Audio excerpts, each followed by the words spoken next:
जब मैंने कहानी सुनी थी तभी मुझे बहुत अच्छी लगी थी। अनीस जी ने पूरा स्क्रिप्ट सुनाया था और मुझे ऐसे लगा कि मेरा कैरेक्टर एक बहुत इम्पॉर्टेंट मोड़ पे आता है फिल्म में। एंट्री बहुत कमाल की उन्होंने रखी थी और उसके बाद जो कन्फ्यूजन पूरा होता है वो भी कमाल का था। एंड मैंने कभी इस जॉनरा की फिल्म की नहीं थी, so I thought I have to do it. मैंने पार्ट 1 पार्ट 2 भी देखी हुई थी, सो आई न्यू कि किस तरीके का जॉनरा है ये, और I decided to do it क्योंकि it gave me something different. Well, on set तो energies होती है, जो कैरेक्टर आप प्ले कर रहे हैं उसकी एनर्जी रखनी पड़ती है। जब फैन होते हैं लोग तो बहुत सारे एक्सपेक्टेशंस होते हैं आपसे, तो वो कंपार्टमेंटलाइज करना पड़ता है वो पार्ट ऑफ योर ब्रेन कि वो भूल जाइए आप एक कैरेक्टर प्ले कर रहे हैं और you have to do it to the best of your ability. तो इसी पे ध्यान और नज़र रखनी पड़ती है when you come on the set, क्योंकि आपको पता है कि सब हैं ही फैंस, लेकिन आप कुछ और करना चाह रहे, कुछ अलग करना चाह रहे, तो वो हमेशा ध्यान में रखना पड़ता है कि you are an actor first then everything else. जी, मैं 3 साल की थी जब मैंने कथक डांस सीखना शुरू किया था, और मुझे लगता है मैं 10 साल की थी जब मुझे नेशनल टैलेंट स्कॉलरशिप भी मिला था फॉर डांसिंग। तो सीरियसली मतलब बहुत साल, काफ़ी साल मैं डांस सीखी हूँ कथक। तो वो जो बेस था, डांस, अभिनय, इसका मिश्रण होता है क्लासिकल डांसिंग, क्योंकि उसमें अभिनय एज अ सेपरेट चीज़ सिखाई जाती है। और of course there is dancing, जैसे तत्कार, ये वो सब जो फुटवर्क, तोड़े टुकड़े, बाकी सब कुछ होता है। ठुमरी होती है जिसमें अभिनय वगैरह ज़्यादा होता है। तो I think all that prepared me for acting. अभी 36 ईयर कंप्लीट किए आपके आइकॉनिक नंबर ने 1 2 3 4, कुछ खास यादें हैं उस वक्त की आपके पास? कल 1 2 3 के लिए बहुत बड़ा सेट लगा था और उन्होंने कहा था कि इस पे वक्त लगने वाला है शूटिंग वगैरह करने के लिए, तो आप डांस पहले सीख लीजिए। वो एक था, और मैं चाहती थी कि मैं रिहर्सल्स करूं सरोज जी के साथ, क्योंकि क्लासिकल डांस करना और बॉलीवुड डांस करना एक अलग डांस फॉर्म है, बॉलीवुड डांस। तो वो मैं, उसकी जो स्टाइल थी वो मैं सीखना चाहती थी, और वो सरोज जी से मुझे सीखने मिली। और जब 1 2 3 हमने पिक्चराइज किया तभी भी बहुत मज़ा आया, क्योंकि गाना ही ऐसा था। और मुझे याद है कि हमारे पास जूनियर आर्टिस्ट थे, कम पड़ गए एक दिन, तो जो स्ट्रीट पे जो चल के जा रहे थे उनको कि आपको शूटिंग देखनी है, आप आइए आइए, ऐसे करके पूरा महबूब हॉल पूरा फुल कर दिया था उन्होंने एंड तक। और जब वो जो ऑर्डिनरी पब्लिक थी उन्होंने गाना सुना तो उनको इतना अच्छा लगा, एक लड़के ने शर्ट उतार के ऐसे फेंक दिया हवा में। तो एन चंद्रा जी ने वो देखा, वो बोले ये बहुत कमाल की चीज हो गई, सब करो अभी। तो ऐसे लगना चाहिए कि वाकई एक रॉक कॉन्सर्ट चल रहा है किसी का, और उसमें लोग मजा ले रहे हैं डांस का। तो वो जो एनर्जी आ रही थी उस क्राउड से, वो अमेजिंग थी। जब मैं डांस अंदाजा था क्या शूट होते हुए कि ये इतना बड़ा गाना बनेगा? या मतलब ये था कि गाना बहुत अच्छा है, बहुत कमाल का गाना मिला है और डांस भी अच्छा हो रहा है, लेकिन ये नहीं पता था कि इतना आइकॉनिक हो जाएगा ये गाना। नहीं, क्या है, प्रायोरिटीज हैं। मतलब मेरी फैमिली मेरा पहला प्रायोरिटी है। जैसे सब कह रहे थे आप यहाँ नहीं थे, यहाँ पे भूल भुलैया रिलीज हो गई, हिट हो गई, आप कहाँ हैं?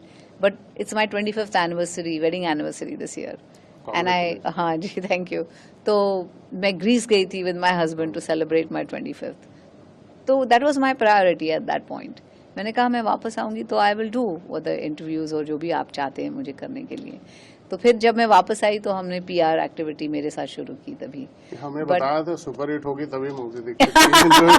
अगर पिक्चर नहीं चली तो माधुरी जी अवेलेबल नहीं।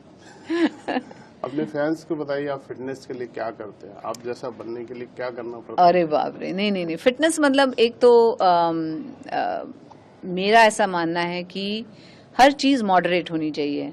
जैसे अगर आप चॉकलेट भी खाते हैं तो कभी कभी कोई कोई पूरी चॉकलेट खा जाता है, एक पूरा लाइक स्लैब। तो मैं कहती हूँ कि वैसा नहीं करना चाहिए, मॉडरेट। अगर आपको चीटिंग भी करनी है तो मॉडरेट होनी चाहिए। आई एम वेरी मतलब आई am very strict with my diet, what I eat. I am मतलब डांस की वजह से मुझे लगता है एक्सरसाइज ऐसे ही हो जाता है। इफ़ आई एम परफॉर्मिंग वगैरह तो मैं dance, when I rehearse for dance या तो कथक रिहर्सल करती हूँ। आई वर्क आउट, मुझे वक्त मिलता है तभी I work out. And I am very conscious of what I eat, कि अगर इधर उधर भी थोड़ा सा कभी जी करता है ना, कभी कभी किसी को समोसा खा लिया या थोड़ा सा ये खा लिया, लेकिन मॉडरेट, ज़्यादा नहीं। और उन फैंस को क्या कहना चाहते हैं जो लड़कियां माधुरी दीक्षित बनना चाहती हैं, वो कैसे अपने आप को तैयार करें इस फील्ड में आने के लिए? वेल, एक चीज़ है कि मेरे साथ जो मैंने किया है वो है कि you know my mom was a big support for me. मेरी जो फैमिली थी वो मेरा सबसे बड़ा सपोर्ट था। मेरे मॉम, मेरे डैड, दे वर माई बैकबोन लिटरली। जब मैं काम कर रही थी, मेरी मम्मी हमेशा मेरे साथ सब जगह जाती। मम्मी नहीं आ सकती तो डैडी आते थे, और उस वजह से आई वॉज वेरी ग्राउंडेड। वो मुझे तालीम घर से मिली है। The values, you know who you are, इसकी पहचान रखो हमेशा। और just because you're a star doesn't mean anything. You know, आप अपने काम में अच्छे हैं, ये अच्छी बात है, लेकिन आप एक ह्यूमन बीइंग हैं first, then you are everything else. ये जो सब सीख मुझे मेरी मम्मी डैडी से मिली है, वो मैं हमेशा कैरी करती हूँ। मेरे बच्चों को भी वही वैल्यूज सिखाती हूँ। तो don't forget your values, be ready to work very hard, don't get carried away with success. Success and failure सबके लाइफ की एक हिस्सा है। आप ऊपर जाते हो, आप नीचे भी आने वाले हो, you know. So keep that in mind, be good to everybody, respect everyone you know you work with. और एक give it your all, be sincere with your work, और जब भी आप काम करो अपना बेस्ट करो, everything else follows then. Last में मैं एक पूछूं मैम, ये फिल्में बहुत रिलीज हो रही हैं जी, पुरानी फिल्में, कोई आपकी ऐसी फिल्म पसंदीदा जिसे आप दोबारा चाहती हैं ये पर्दे पे आए? आपको ऐसा मन है कोई ऐसी फिल्म? अरे बाप रे, आई थिंक हम आपके हैं कौन, तो दे री रिलीज्ड अभी उनके 25th पे, आई थिंक दे री रिलीज्ड।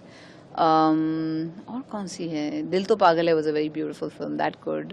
या दिल, बेटा was a very good film, और वो आज भी रेलेवेंट हो सकती है वो फिल्म। तो ऐसी फिल्में जो री रिलीज हो सकती कौन ने तो शादियों में अब री रिलीज बोल रहे हैं, हम रीमेक नहीं बोल रहे हैं। री रिलीज बोल रहे हैं, रीमेक तो मैं नहीं पूछ रहा। थैंक यू सो मच हमसे बात करने के लिए। Thank you so much. Thank you.